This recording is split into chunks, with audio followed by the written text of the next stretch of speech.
America's most prestigious cultural stage is now at the center of a political storm, and artists are walking away.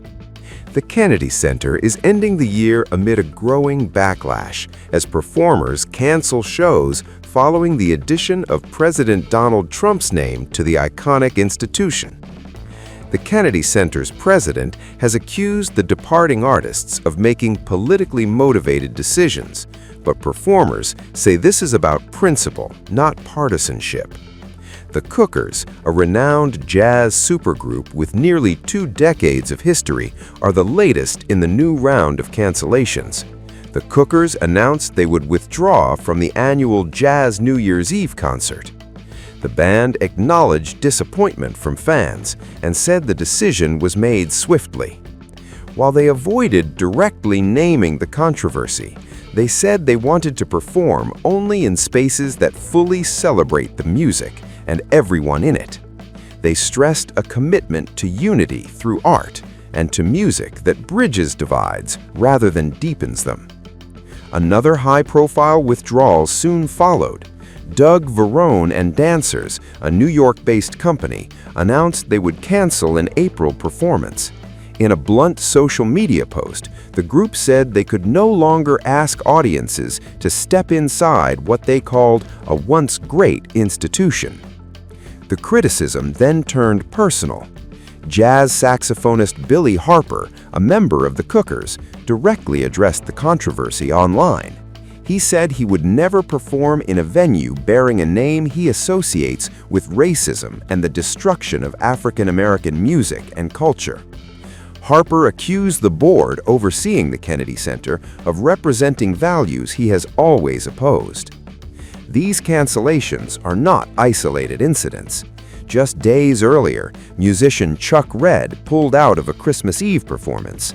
America's most iconic arts venue is at the center of a political firestorm, the Kennedy Center. A Christmas Eve jazz tradition was canceled, and now a blistering rebuke from the man running the institution. The fallout began after jazz musician Chuck Red called off his annual Christmas Eve Jazz Jam, a free concert, a nearly 20-year tradition. Red says he pulled out after seeing the building renamed to include President Donald Trump's name. Red told AP he has performed at the Kennedy Center since the very beginning of his career and that the renaming crossed a line he couldn't ignore. The response came swiftly and sharply. The Kennedy Center's president, Richard Grinnell, fired back in a formal letter, one that leaves little room for artistic disagreement.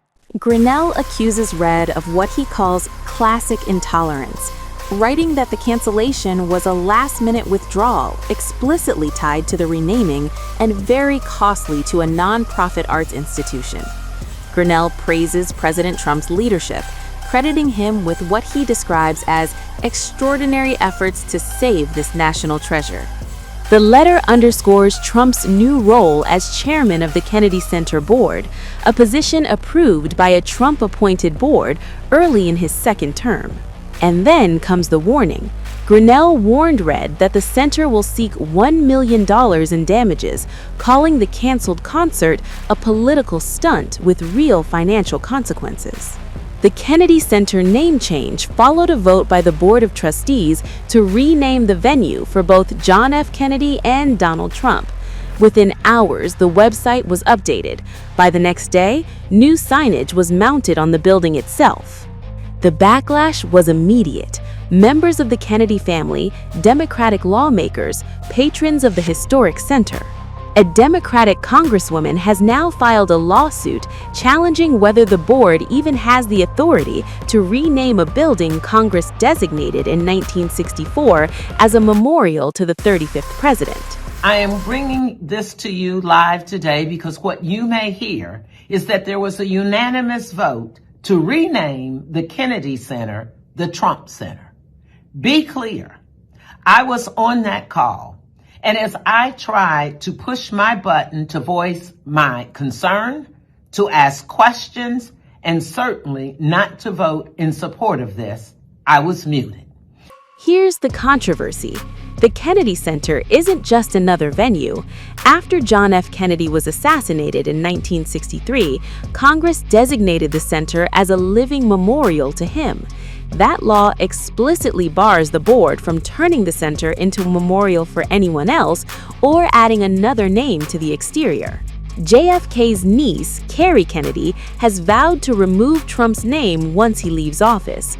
Former House historian Ray Smock and other scholars say any such change would require congressional approval, something that hasn't happened.